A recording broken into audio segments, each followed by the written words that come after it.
Como católicos, tenemos el gran privilegio de vivir nuestra fe no solo los domingos, pero en cualquier momento y en todo lo que hacemos. Vivir la fe significa vivir el Evangelio de Jesucristo, que es el Evangelio de vida. A los ojos de Dios, cada vida humana es querida y amada. Cada vida es creada a imagen del mismo Dios. Sin embargo, en nuestra cultura moderna, las tentaciones del mundo engañan a los hijos de Dios. Y la santidad de la vida humana es amenazada.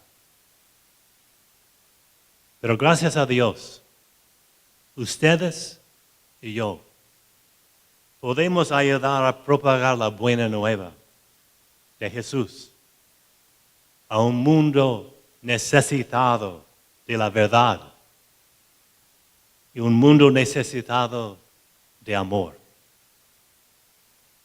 Una de las metas para este Congreso es animar y desarrollar un liderazgo pro vida. Durante estos días tenemos una gran oportunidad de establecer vínculos y relaciones más estrechas entre el liderazgo de la comunidad hispana y de intercambiar recursos formativos y educativos en los asuntos pro vida. Otra de las metas de este Congreso es de crear una red, un network de comunicaciones pro vida que promueva y defienda la santidad de toda vida humana. Esta red ayudará a motivar el envolvimiento de más personas hispanas y otras en la defensa de la dignidad de todo ser humano, desde la concepción hasta la muerte natural. Lo que pedimos de Dios fervientemente es que el Congreso creará puentes entre los defensores de la vida que viven en los Estados Unidos y México y en otros países latinoamericanos.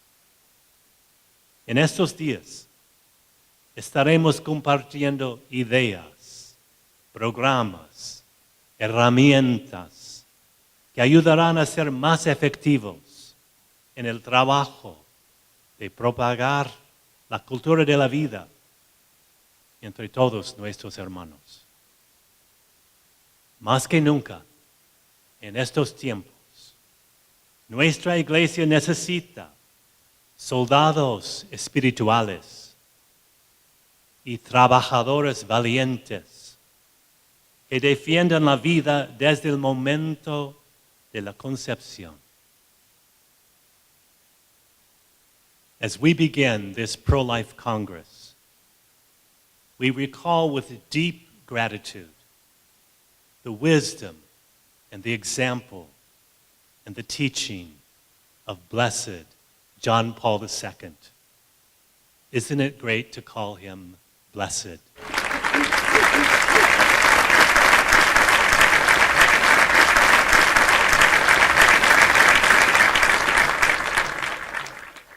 We remember, for example, his words spoken 32 years ago in Washington, D.C., when he said, "We will stand up every time that human life is threatened. When the sacredness of life before birth is attacked, we will stand up and proclaim that no one ever has the authority to destroy unborn life. When a child is described as a burden or is looked upon only as a means to satisfy an emotional need, we will stand up and insist that every child is a unique and unrepeatable gift of God with the right to a loving and united family. And when the institution of marriage is abandoned to human selfishness or reduced to a temporary conditional arrangement that can easily be terminated, we will stand up. End quote. We will only stand up, however, if our faith is strong. And we can only speak out persuasively if our minds and our hearts are well formed, full of wisdom and truth.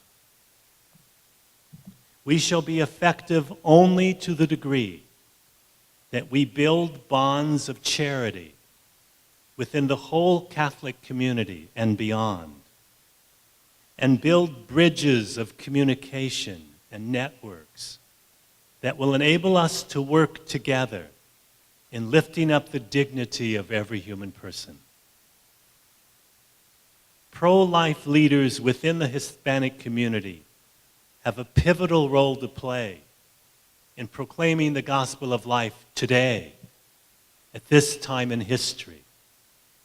At no time in the history of America, especially in the history of Mexico and the United States, has the need been greater for strong leadership within the Hispanic culture. It is my prayer that this Congress will significantly contribute to this vital effort, that it will strengthen our hope and deepen our conviction about our responsibility together to defend the life and dignity of every human person and to proclaim the gospel of life. Como una sociedad, nosotros seremos juzgados según la forma en que los miembros más fuertes cuidaron a los más débiles. El Señor Jesús nos dice, cuando lo hicieron con alguno de los más pequeños de estos mis hermanos, lo hicieron por mí. Que el Congreso nos ayude a responder a la llamada de Jesús con entusiasmo. Y ahora unas palabras de gratitud y de reconocimientos. Allow me now to thank a number of persons who have made this Congress possible.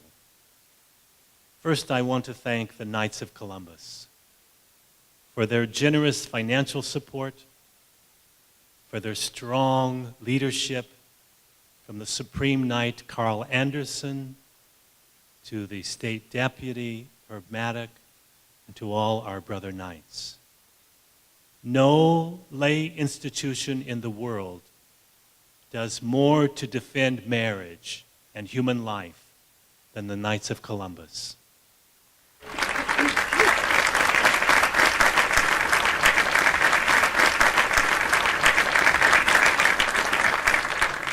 For this great leadership at the international level and in our state of Arizona and in our parishes, my deepest thanks. I also want to thank other organizations and individuals who have made very generous gifts of time and of treasure to make this Congress possible, especially Hispanics for Life and Mary's Ministries. Thank you for your generosity, many hours of hard work and dedication.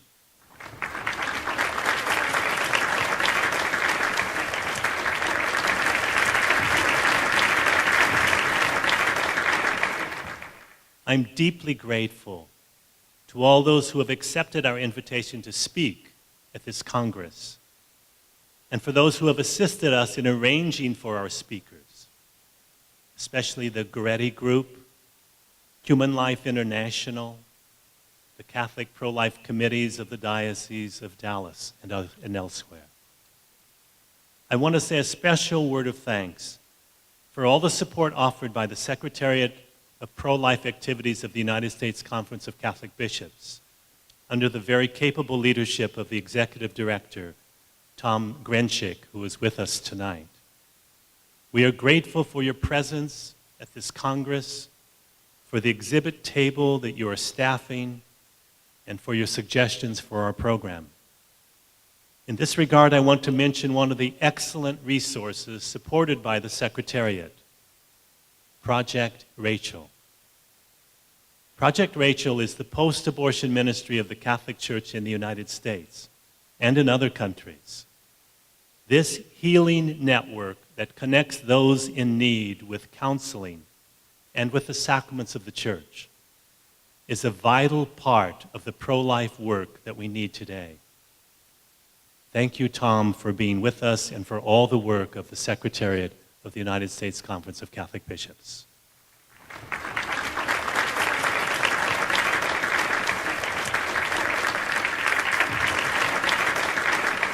Quisiera expresar también mi gratitud al señor Gilberto Zazueta, de Producciones Zazueta, por los videos Pro Vida y por muchos otros métodos de apoyo del Congreso.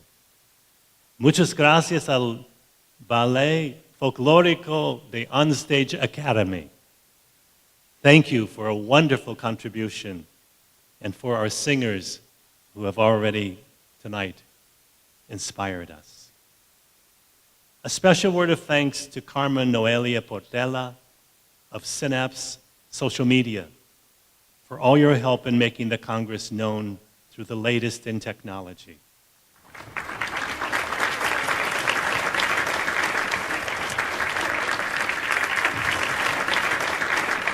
Muchísimas gracias a todos los miembros del presbiterio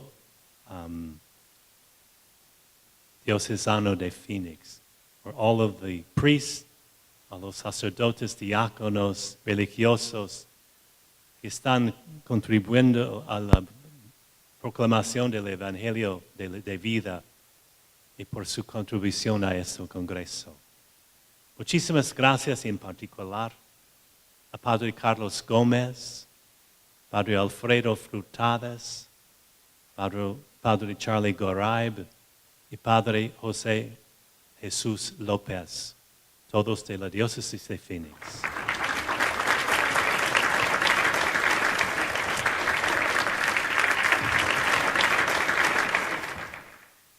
And we've already welcomed them, but in my own name, I want to say how grateful I am to have with us tonight Auxiliary Bishop of Dallas, Mark Seitz, the Bishop of Tucson, Bishop Cacanis, about whom I will say more later, and our Auxiliary Bishop, Eduardo Navarez. Wonderful to have you with us.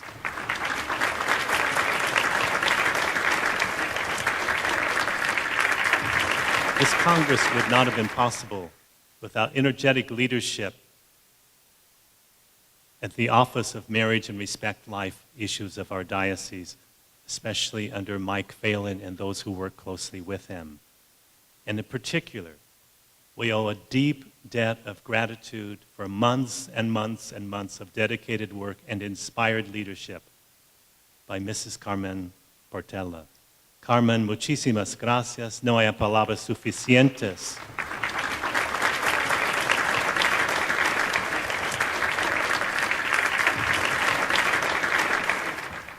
No hay palabras suficientes para expresar nuestra gratitud. Muchísimas gracias, Carmen.